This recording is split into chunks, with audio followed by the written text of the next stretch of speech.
Hello, everyone watching. Welcome to our latest webinar in the run-up to next year's Sustainable Foods Conference, which is being held in January 28th, 29th. For those who have watched our webinars in the past, the focus is really about bringing key discussions around key themes of the agenda, starting with nature-based solutions and biodiversity. So everyone, please do engage with the panelists. We've got many people watching. Please pose your questions in the comments section. And yeah, please do get as involved as possible. So without further ado, it gives me great pleasure to welcome Vicky Hurd, who's our chair for the conversation, who will be taking us forward. Thank you all for joining. Thank you very much, Gerard. Very pleased to be asked to do this. I'll introduce myself and I'll be asking the other panelists to introduce themselves, their organisation, and give a short response to the um, overall theme of regenerating nature, integrating biodiversity into food systems, which, as far as I'm concerned, is possibly, alongside climate change, one of the most important things that food businesses need to think about. And I work for the Wildlife Trust. I work on agricultural policy, but I've also work on food systems and have done for many, many years. And I think there's huge challenges and opportunities, absolutely opportunities as well, in businesses and food businesses, global and national, in considering how they are best placed to help with nature's restoration and recovery, because these systems are actually central to us being able to feed ourselves in the future, and for our water systems, for ensuring that we have well-being for our communities here and globally.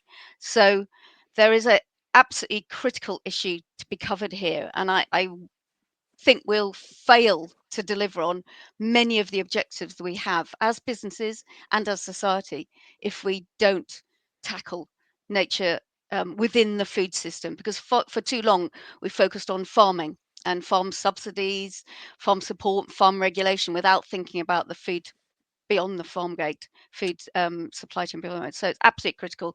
And without further ado, I think what we need to do is hear from our panelists. And if we can start with Christopher Stewart from the Organisation on Sustainability, and he's the global head of OFI. If you can explain to everyone that is and what your position is with regard to biodiversity in food systems.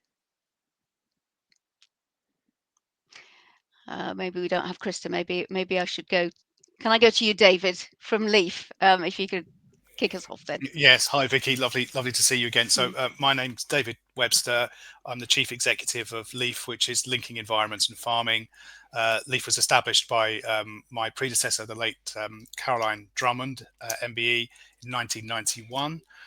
The organisation has worked for over 30 years with farmers across the UK and now internationally to promote the understanding and adoption of more sustainable farming. We now have three different strands to the organisation. We have a standard, the LeafMark standard. We run a network of knowledge exchange programs with farmers, actually opening our first international demonstration farm this year. And we have an education division as well. So we work with schools and run Open Farm Sunday to engage people around sustainable farming practice in reality. Great. Andy Howard from CSX, are you able to give us a bit about your organisation yourself? Thank you. Yes, thanks, Vicky, and good afternoon. So, CSX's Climate Solutions Exchange is a business I founded 5 years ago after experiencing the challenges of looking to sell natural capital from, in that instance, the creation of woodlands. So, with the natural capital markets needing quality assured carbon and biodiversity in nature metrics, what CSX is about is applying a scientific approach by creating digital twins from Earth observation data, so that we then connect the dots between the landowners and businesses who are looking to deliver nature-based solutions, so that we're facilitating that positive trading, measuring and monitoring of the impact around farming, food supply chain practices, moving to more environmentally sustainable practices. Our vision is to empower those farmers, those land managers, to obtain what is needed, a fair financial return for managing their land and producing food in ways that sustainable both for the environment and sustainable for them as a farming enterprise, so they're getting a fair financial return. And providing those businesses the food supply chain with the transparent, audited and quality assured carbon, biodiversity and nature metrics, so that they can be confident that their climate actions are genuine. Great. Very critical part of the picture, having that monitoring, evaluation, the data, but also you mentioned having the right value put on that for those in the those actors in the chain to be fairly rewarded for what they're delivering. Yeah.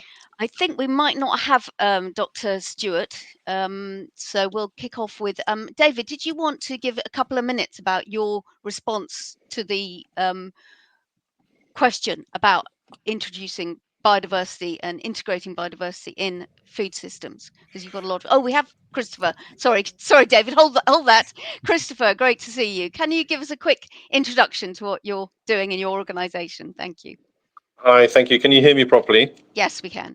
Okay, lovely. I apologize for that. Obviously, InfoSec denied access for a while. Yes, my name is Christopher Stewart. I am the Global Head of Sustainability Impact at OFI, which is a global food and agriculture business. We operate in about 40 plus countries, and we grow and source and supply cocoa, coffee, nuts, spices, and dairy to a large number of customers worldwide. And we've been working with many of our farmer suppliers on sustainability for over 20 years. Obviously, some of the crops that we grow are very much grown in developing countries where you have a lot of sustainability challenges, livelihood challenges, environmental challenges. And so that's what our team does. We work with our customers and with our suppliers to design and deliver sustainability programs to solve those challenges. So that's us.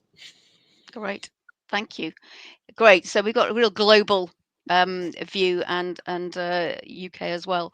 I should have said that the Wildlife Trust, for those that aren't familiar with us, it's a UK organisation, although we do work at a global level as well to a certain extent. But we have 47 separate trusts within the federation who run wildlife sites and activities at a community and local level to promote nature's restoration. I'll leave it there, but I work on the farming side of it. We work with farmers a lot. We do a lot of farmers advice, and we have farmed land to look after. So all this is very, very much sort of in our sites, particularly in the UK, as 70% of the land is farmed. So it's absolutely critical for UK, where we have a particularly acute issue of nature depletion, one of the most nature deprived countries in Europe. But this, as you say, Christopher, is a global issue as well, and there are particularly acute issues in the global south with regard to sort of maintaining livelihoods, whilst at the same time protecting and restoring the ecosystems which those communities need. So over to you, David, for a couple of minutes about your initial response to this provocation about biodiversity in food systems.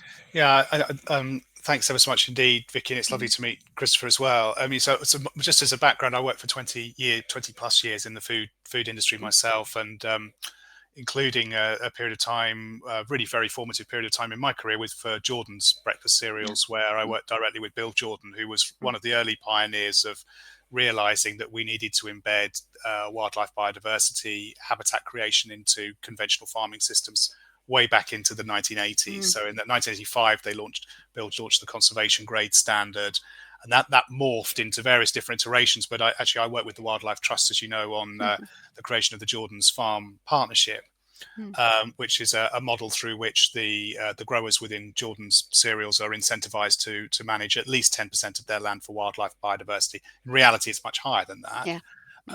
But that's a partnership between Jordan's as the supply chain owner and manager, with the expertise in terms of the logistics of moving and creating food, and the wildlife trusts and the farmers. So the farmers who manage the land, and of course the wildlife trust that the farm advisors through the network, the federated network, coming onto the farms to evaluate the quality of the habitat and ensure the habitat's in place. I think there are sort of a number of things which sort of come to me. I think one thing we have to be really clear on, there isn't one size fits all solution to these issues. They are multifaceted, they're highly complicated. And once you start to get into different parts of the world, the nature of the interventions that are required changes quite fundamentally. And as has already been alluded to, we're dealing with an overlay of often very complex environmental issues alongside quite complex social issues as well. Having said that, I think there are some themes. I think, and one theme is which comes out to me is, I think, the role of brand differentiation to drive the art of the possible. And I would say, even the Jordan's project's a good example of that. That was 15,000 hectares. So in the grand scheme of UK farming, it's relatively small, but it's still a significant area of land. And I think that increasingly we are seeing sort of leading food brands, leading retailers do more and more in this space to try and drive engagement around biodiversity. Is it enough? Question mark. Probably not. And I think that's where the state comes in. And we've seen a very big shift in the UK towards state-led support for the creation of wildlife biodiversity habitats. Obviously, that sort of support is not available everywhere. So we need to understand it. The second thing I think, which is really crucial, is understanding the levers to encourage farming businesses in the UK and globally to engage with these issues around biodiversity creation, habitat creation, and the rationale and benefits of so doing in different contexts. And I think, and I'm sure Andy will talk to this point, I think, increasingly farmers in the UK certainly are looking at their landholdings and thinking, well, okay, how do I extract more value from the land that I've got? And if I can do that from selling, biodiversity net gain credits, that's great.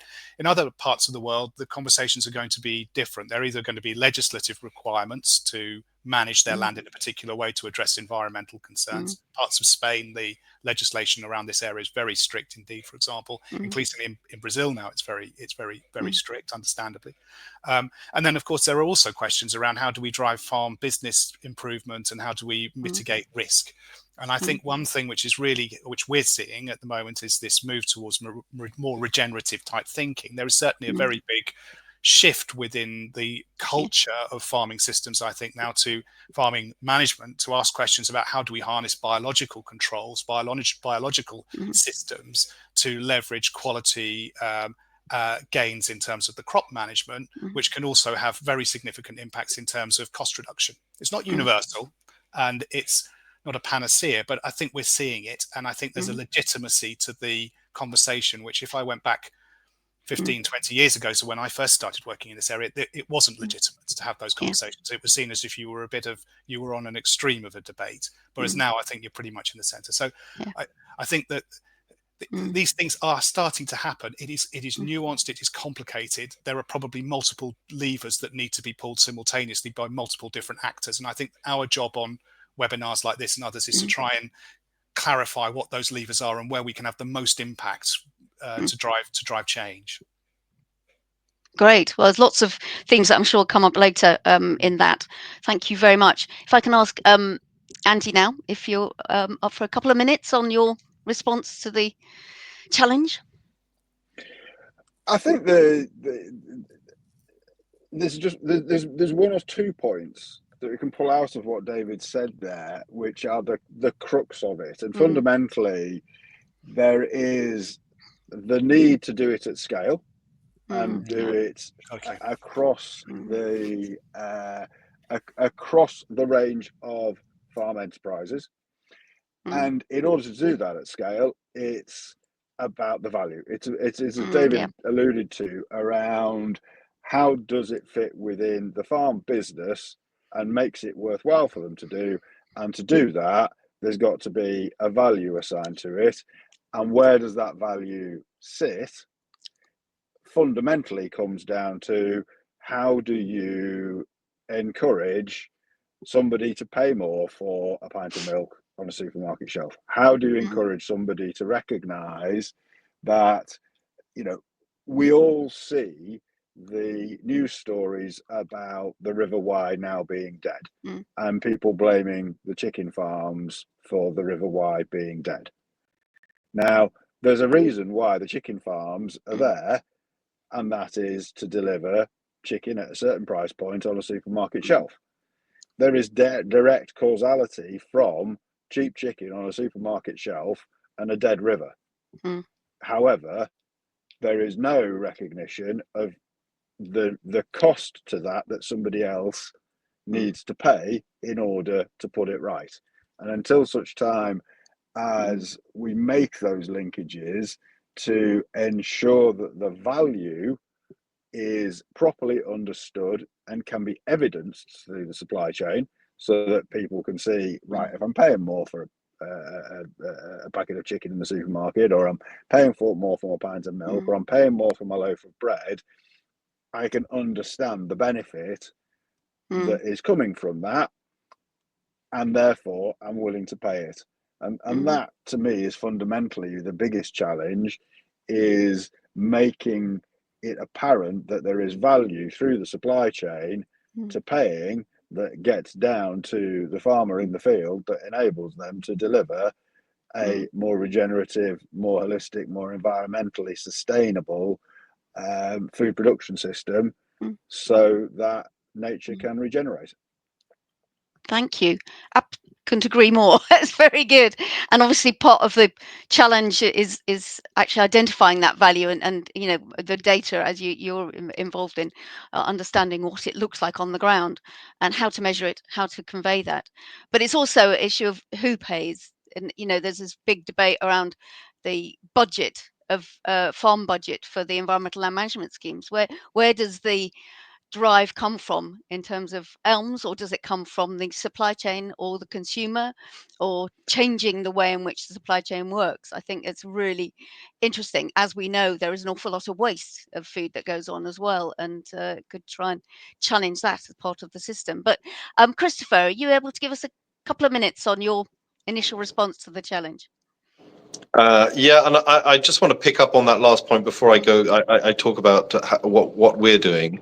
I think I have a huge amount of sympathy for what you just said, but I think it's very challenging to promote any system in a market-led system which depends on the consumers paying more, because we have seen for the last 20 or 30 years that companies have sought to differentiate or segment their markets and get value for more sustainable food by putting in place labels and getting customers to pay more. But actually, it doesn't seem to be very scalable. Customers love to pay, a very, a cheap price effectively for food, and governments and companies are very, very unwilling to try and scale this up. Companies, because they become effectively less competitive over the larger part of their volumes.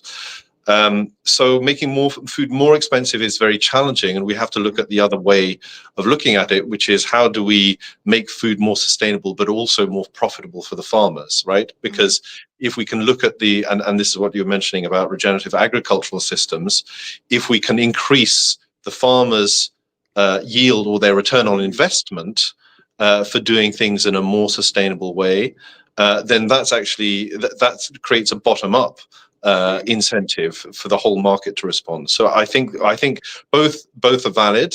There are elements to both of those that can work, but I don't think we can bank on creating biodiversity friendly labels and thinking that's going to work. Not certainly at the scale that we need it.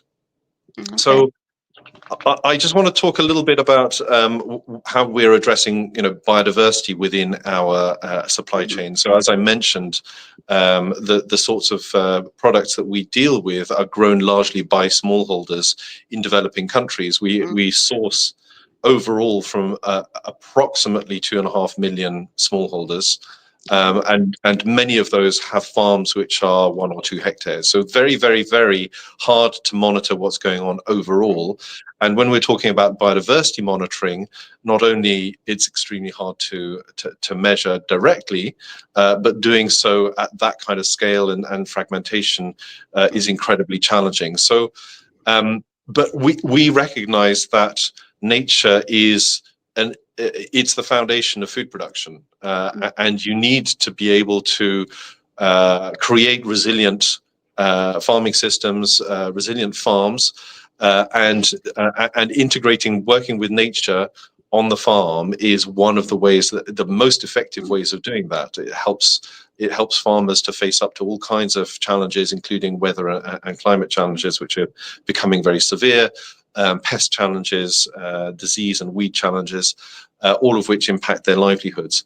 So regenerative agriculture really is, as you said, it's become part of the mainstream discourse. But in some ways, it's worryingly vague, and there are a lot of organizations now looking at how can we make this much more rigorous and measurable and credible without losing the essential piece, which is context-specific local solutions that farmers can adopt. Yeah. So at OFI, we've really put the farmer livelihoods at the heart of what we do as an organization, recognizing that if our farmers don't get a decent livelihood, the supply chains suffer, the farmers themselves suffer, and it's not a sustainable solution. But those livelihoods are linked with the environment that they're working in. So as part of our 2030 goals, we've committed to bringing 2 million hectares under regenerative agriculture. Now that is a huge stretch goal. But we really believe that with the target of getting 1 million farmers supported for their livelihood, that is achievable if we get the right combination of partners and funding. And we've been I have extraordinarily talented colleagues in our team.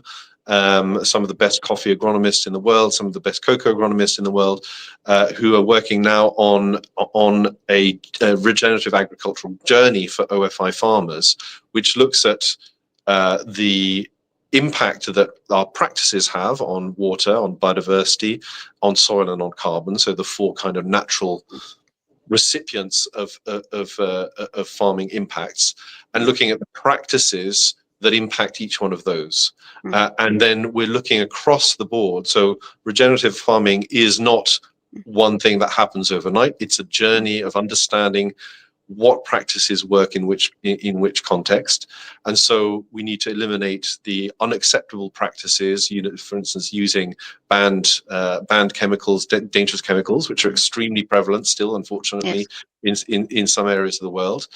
So eliminating those and minimizing harm to start with, and then building on practices that tend to restore natural capital, either through building soil organic matter or through adding better natural habitats on farm, through agroforestry, through wildlife habitat and nature strips, and through connecting to the wider landscape. So that's really how we're approaching it on a supply chain by supply chain basis.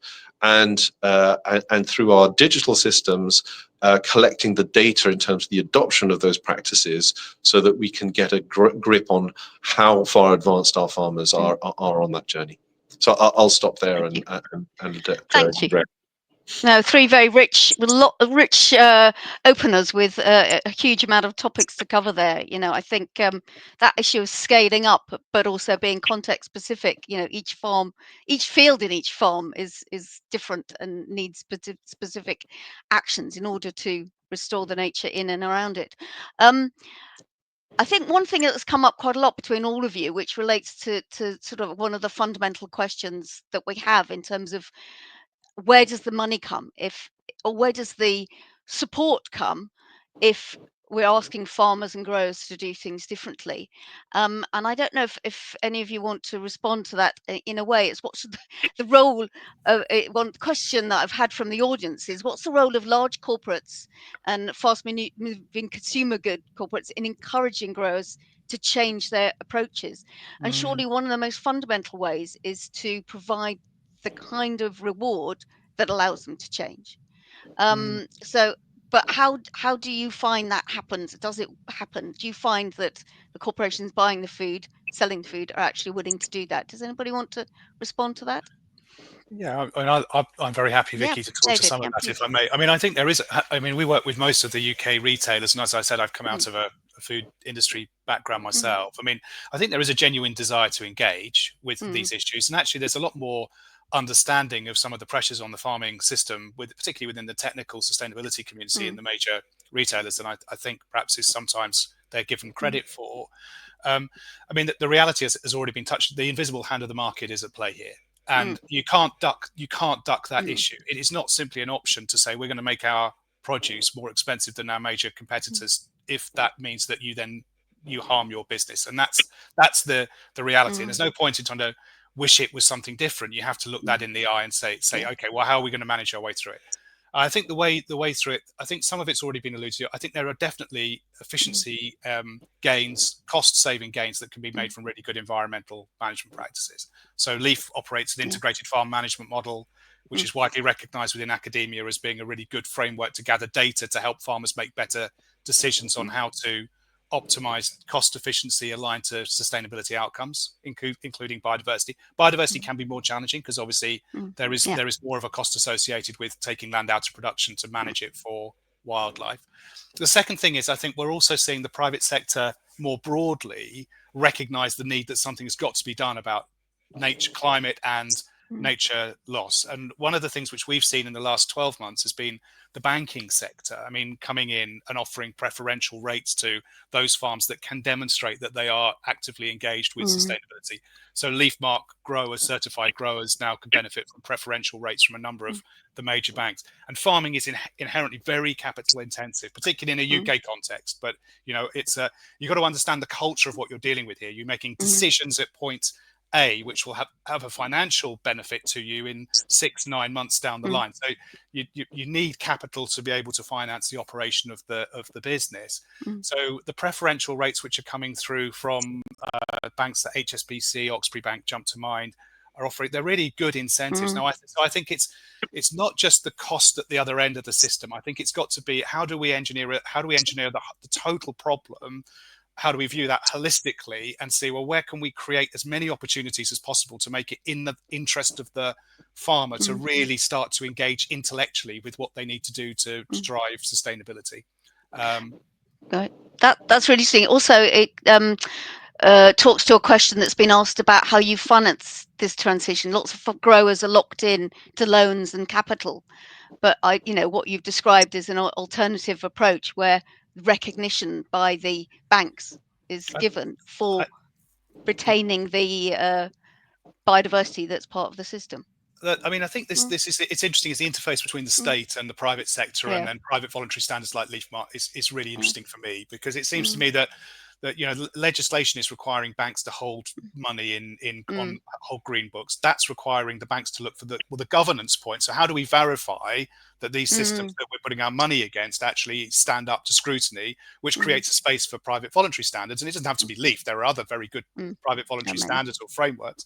But it creates a space where we can collaborate to say, okay, well, we can help create conditions that genuinely drive change, but by funneling capital towards these solutions. The question, I think, which has been alluded to, which I'm very interested in Andy and Christopher's perspectives on this, is this scalability, because I totally agree with what Christopher's just said. The bottom line is brand differentiation. Differentiation is the axiomatic opposite of systemic change. You cannot facilitate a differentiated position if you want to drive systemic change. So how are we going to drive the whole system? And that requires, to me, quite fluid thinking across state actors, private sector actors, and we have to recognize it's not one food system with a single person pulling the levers at the top. It's a complicated model with loads of different actors within it, all of whom are making decisions anchored in the interests of their own commercial organizations. So how do we shape it? Yes, Andy, do you want to come back on that, or my original question? Yeah, I think the original question and a number of points there, and I think let's take a step back as to why are we in this situation in the first place. And part of the reason we're in this situation is because the farmers have been paid to do certain things for a very, very long time. Now, most of the farmers, and so we work solely in the UK at the moment, so we're talking about UK farmers, fully know that in certain parts of their farm, what they've been doing has created that damage. But they've done it because the Common Agricultural Policy and the subsidy regimes have told them to do it. the pulling out of hedgerows, all sorts of different things that they have been paid to do. Those farmers are professional land managers. They know how to manage the land in a more environmentally friendly and sustainable way.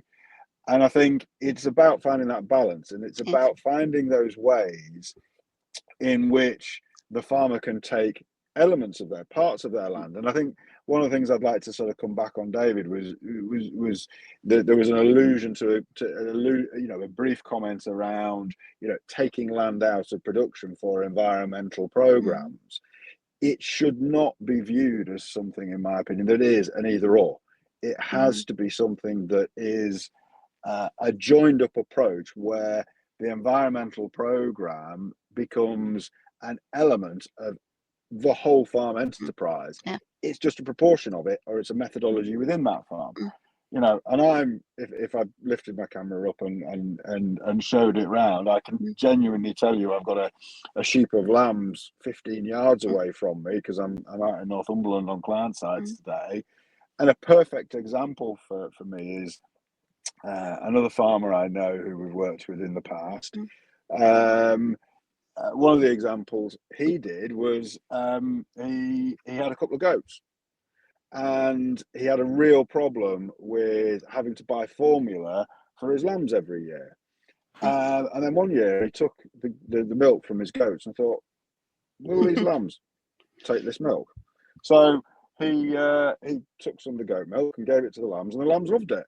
He was like, well, hang on a minute. So he bought a few more goats. So he now has his goats that produce milk that he gives to the lambs that need it. So he doesn't have to buy formula now. So he's had a cost saving there.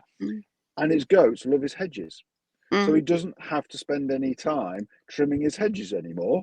His hedges are in better condition because he doesn't cut them, because the goats eat the hedges and keep the hedges trimmed.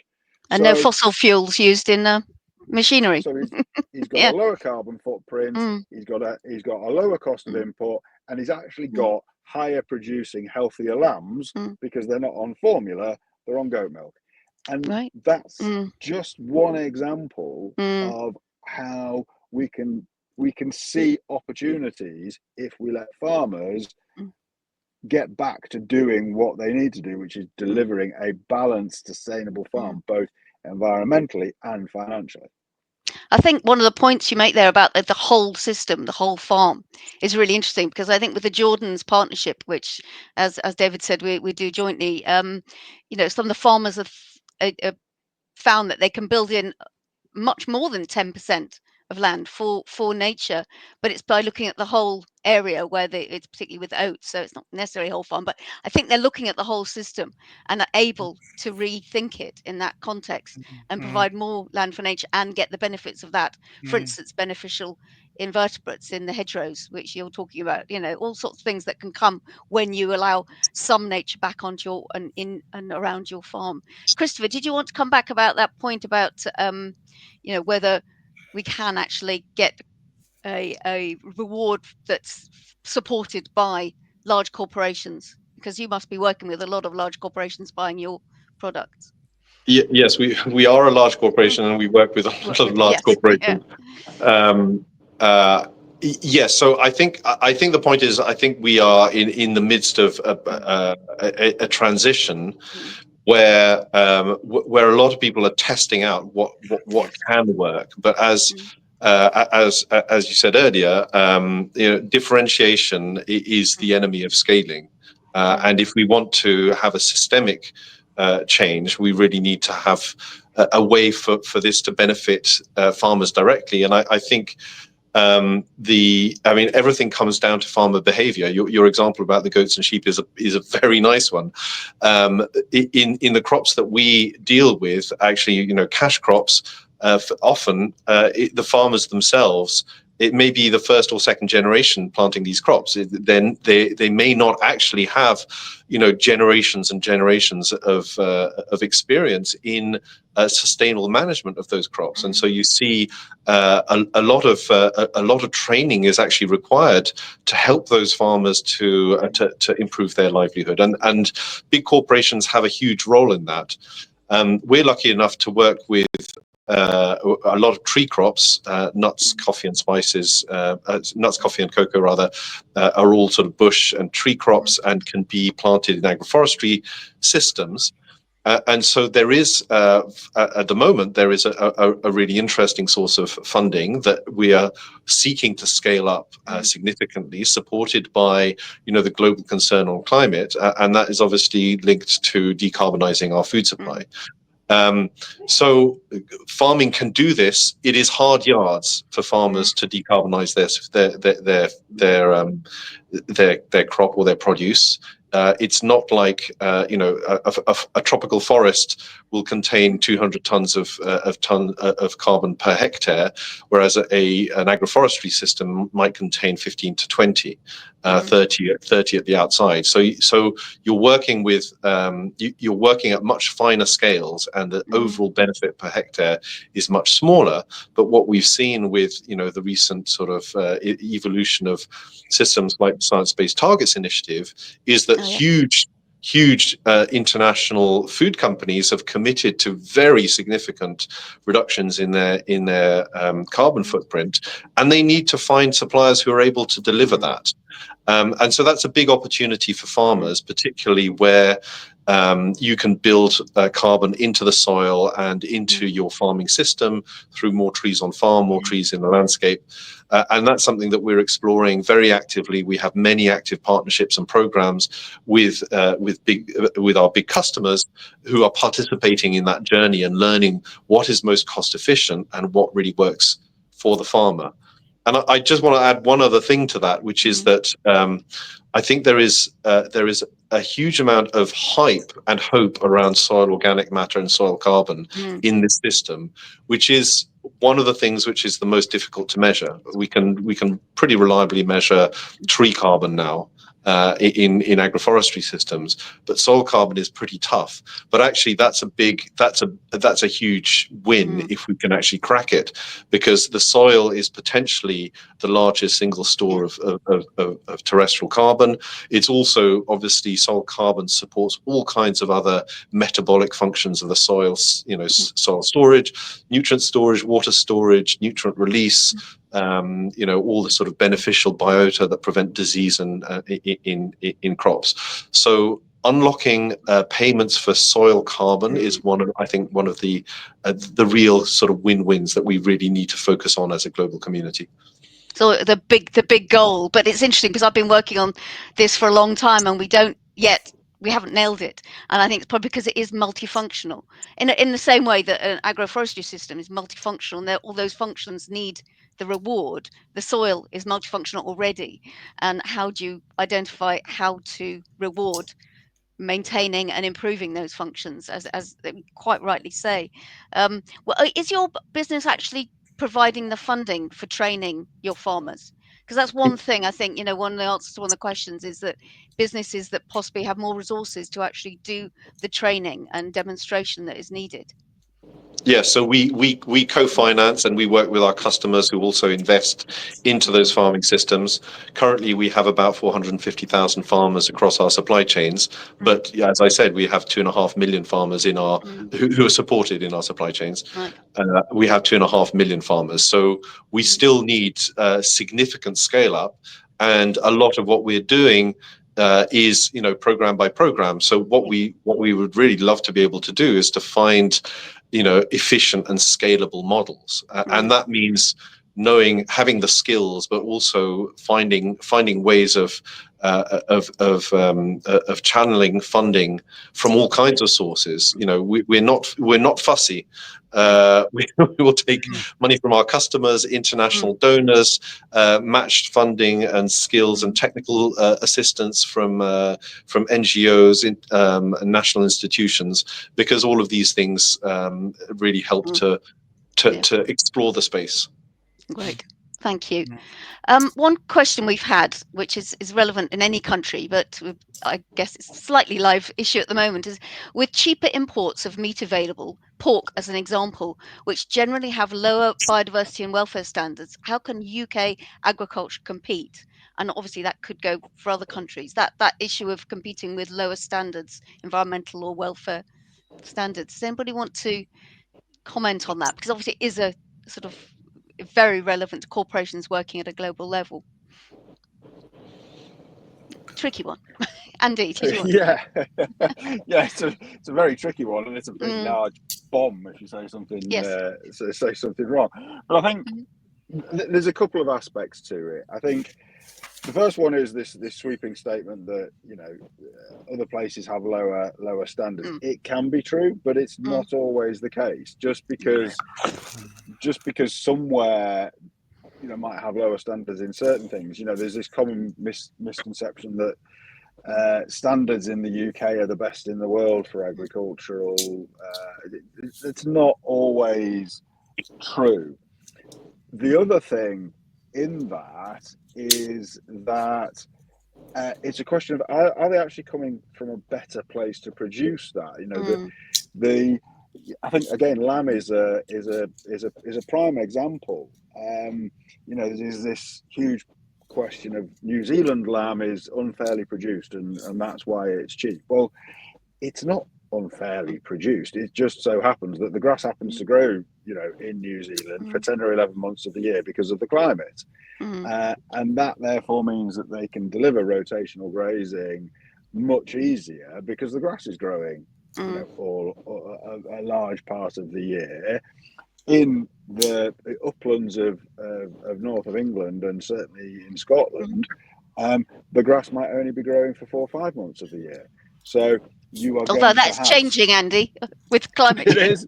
Yeah. Although, to be perfectly honest, being sat in Northumberland at the moment, it's not growing because we haven't got any rain. So very good point. It's unpredictable. But so it's then putting the costs up because, you know, there's supplemental feed, there's overwintering costs. So the cost base can be higher, not necessarily because of environmental standards. It's because there's extra feed costs, there's overwintering costs, there's so it's again, it's another one of these things which is actually a nuanced argument that I think too often people are saying, well, it's welfare standards, or it's cheap for other reasons, rather than looking at, you know, whether we're trying to produce a food product in a particular environment where the natural world doesn't want to produce that food product, and hence it's expensive to do. It's an interesting one. I think, Vicky, I do think with that particular question, though, there are the challenge within the pork sector is that there are practices which are allowed in other countries who then export into the UK that would not be allowed in the UK, and I think that is a problem. And I think this is the holistic challenge that we're facing into around the role. What is the state seeking to? What practices are the state seeking to encourage, and why? And how do we therefore align? And I mean, I think Andy is right to exercise caution on this, because you run into some really complicated issues around cost of food affordability, et cetera, But there are some genuinely challenging issues there. On biodiversity, I do think that we have to be careful that we don't solve a problem in this country and simply export it internationally. And that is I think we've got to be alive to that risk, and getting that balance right. I think is going to be a particular challenge as, you know, BPS is being phased out. Different incentives are now coming in. How do we get that right in such a way as we can still maintain food standards which would align to the expectations of the British public? I think is a really big challenge. In a way, it does make me think that sort of organisations, corporations working at a global level, it will make sense for them to be pushing for a global standard, if that were possible, or, you know, some specifics like that were very, you know, red lines. I mean, one obvious example I could think of, which we worked on for a long time, was neonicotinoid insecticides, which are huge. You know, the evidence is absolutely overwhelming that hugely harmful to biodiversity, and yet many countries are still using it. And yeah, if we had a global push to really reduce the use, then that wouldn't be an issue. Maybe I'm being naive, but it's you know, it's a very stark example. Sorry, Andy. Yes. Well, yeah, I think you've used a word there, which I think is one of the critical factors in all of this, in standards. Yes. And there is a huge difference between the standards in inverted commas that are out there and are being used and what is genuinely a standard. You know, a food manufacturing business will be using quality assurance standards, and when they are they're producing that pint of milk, that pint of milk will go through a production process that is being delivered to a BSI or an ISO standard. At the moment, there is no standards that follow the same quality assurance methodologies, because we have a whole range of standards from many different providers that have built up over years to address a need. We now have the first standards in this space coming out. You know, BSI, the nickel carbon markets, have launched the 701. 702 on biodiversity will be coming out later this year, as will 703 on carbon. We've got ISO will be launching their own standards in this space. So we have an opportunity to move to quality assurance that is more aligned with what the food supply chain, the businesses that are making the food and selling it would expect is quality assurance. We have those genuine quality assurance standards coming out, which can then be used within the other elements of the supply chain to say, these are now the standards we expect you to start to move towards. Andy, because Leaf Mark is a ISO 1765 UCAS accredited standard. The standards are there are standards there that can be adopted, and they need to evolve. I think one of the challenges which you get into is the universal applicability. And I think you made the point earlier, which I agree with, that the challenge you get into is the local application of those standards. And even within the UK, and this is one of the reasons why setting a common standard for biodiversity in particular is incredibly complicated, you know, because it's one thing to set a standard which works in a UK broadacre farming system of, say, 10% for wildlife biodiversity. If we were to go to an Alhambra salad production system, which is within a protected glasshouse cropping environment, is that 10% still feasible? I mean, the reality is, in the parts of the world which we depend upon for our food supply in the UK, actually, the reality is that there would not be food production in those areas if it wasn't for the controlled cropping environment. So how do we get to a universal framework of approach? And I think this comes back to allowing sufficient flexibility within these standards that individual farming businesses can adapt their approaches aligned to sets of sort of robust frameworks and principles. But it is inherently very complicated to do that. Yes. Yeah, Christopher, did you want to comment on that at all? Well, we've moved away from pork a little bit, but but it's relevant. I'm not going to talk about pork because I'm not qualified to do so. But just on standards, I think when actors come together to create a standard, and I've been involved with a number of voluntary standards over the years, things like the Roundtable for Sustainable Palm Oil, FSC on timber, the sugar standard.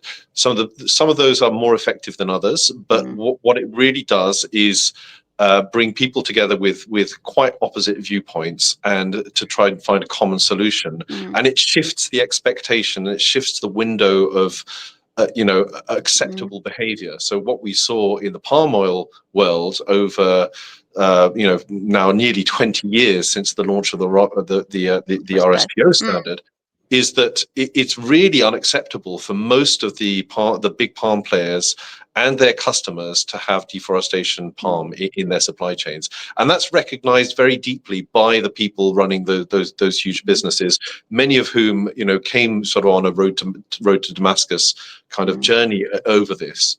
But a standard can never have the same impact as a regulation.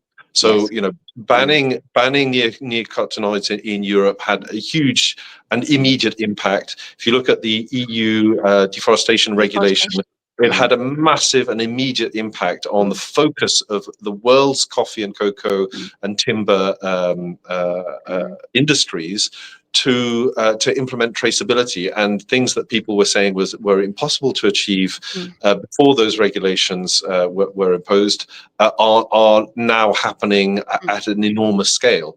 There's a lot of collateral damage in that particular one, particularly for smallholders who live in and work in sort of shifting agricultural systems that we still need to work through. But the power of a regulation across a whole market is many times that of a standard, but often comes out of the development of the standard and the work that the actors do to develop that. Yeah.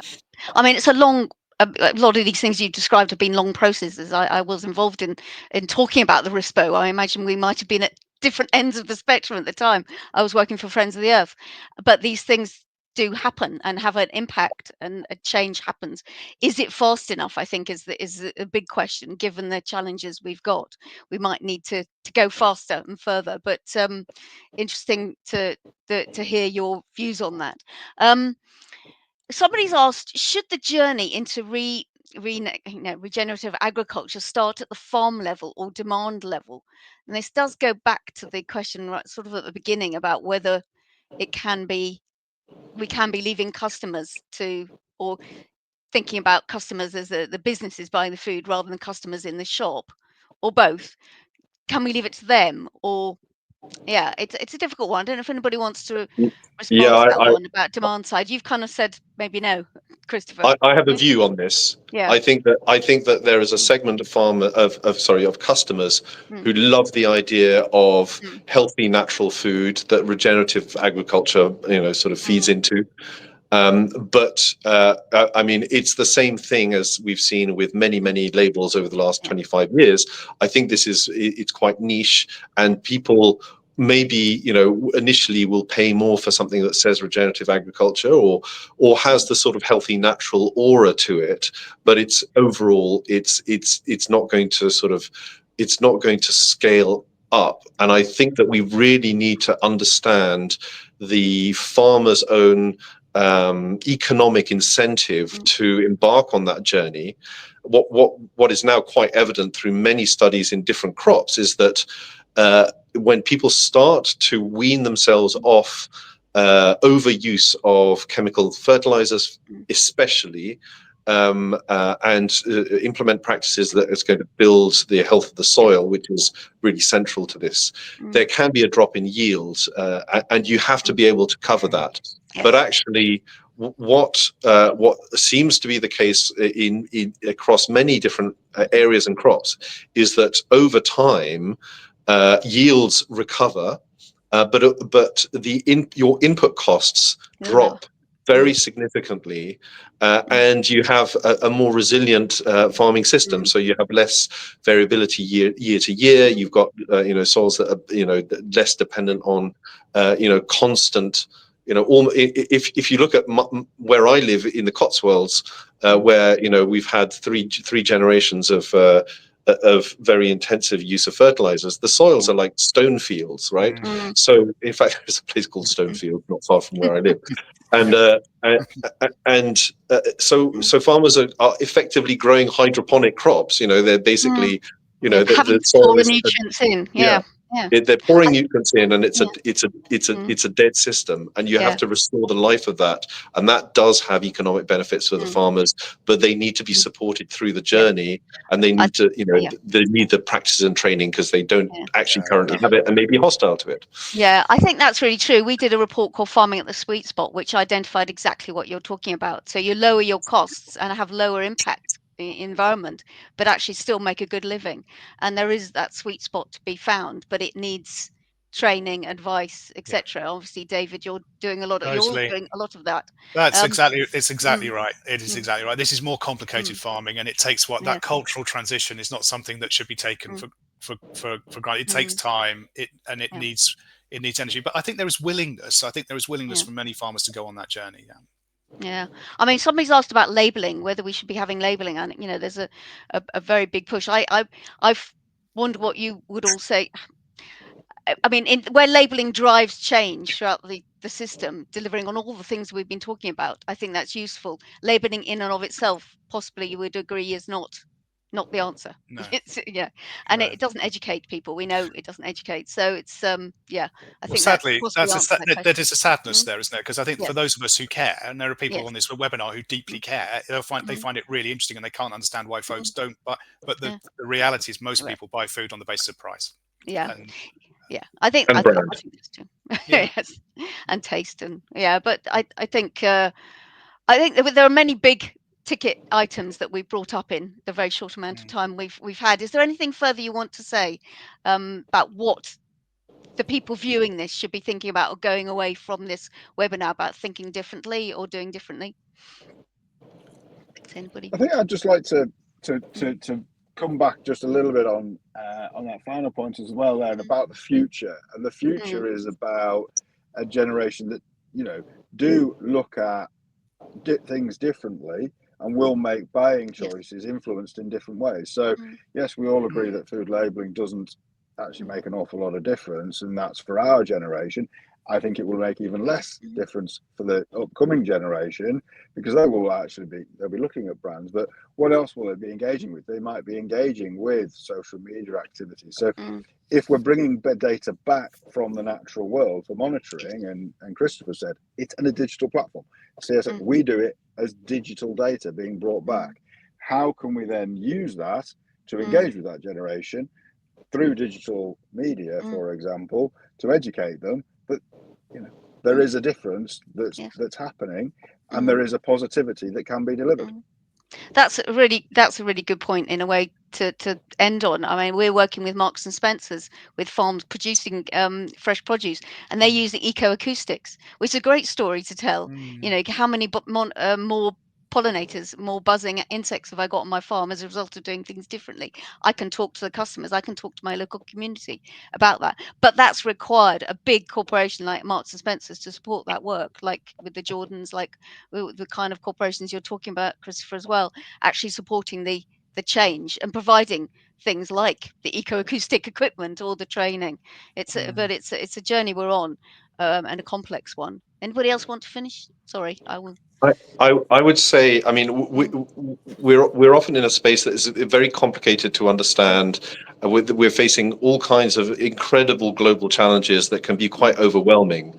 And so there's no single thing that anyone can do. But I think that individuals really matter within organizations. I think, you know, taking, you know, real leadership, you know, from whether it's within government, within NGOs, within companies, individuals shape the way things happen. And, you know, I've been privileged to work with some incredible leaders who shifted opinion and really changed things on the ground. And I think that, you know, hopefully listening to us, there are many young people who are, you know, engaged in farming and agriculture, who are wondering whether their voice, you know, can really be heard and whether they can make the difference. They definitely can. Yeah. That's a brilliant point. Thank you, Christopher. I totally agree. David, did you want to say anything? Well, only I think the other thing as well is it's really important to listen to the nuances of farmers in all of this debate, and because I think the subtlety, particularly around biodiversity, more than anything else, is so grounded locally. So understanding the nature of the types of interventions that could be made, I think you have to start by listening very carefully to the people who are managing the land. Yes, and I would have to say listen to the nature as well. But yes, definitely listening to farmers, and and making sure farmers can listen to each other when they're, you know, demonstration farms, or farmers talking to farmers, is very powerful. We find much more than us telling farmers what to do. I would 100% agree with that too. Yes. Well, thank you. I think we've probably run out of time. Jawad might come back and say goodbye and what happens next. But thank you very much for listening to us all. Jawad. Oh, actually, I've realised I've finished early. Sorry, my clock's different. We could say some more.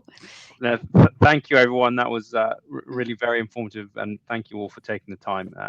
So for all watching, a virtual round of applause for our panelists, and thank you all once again. Take care.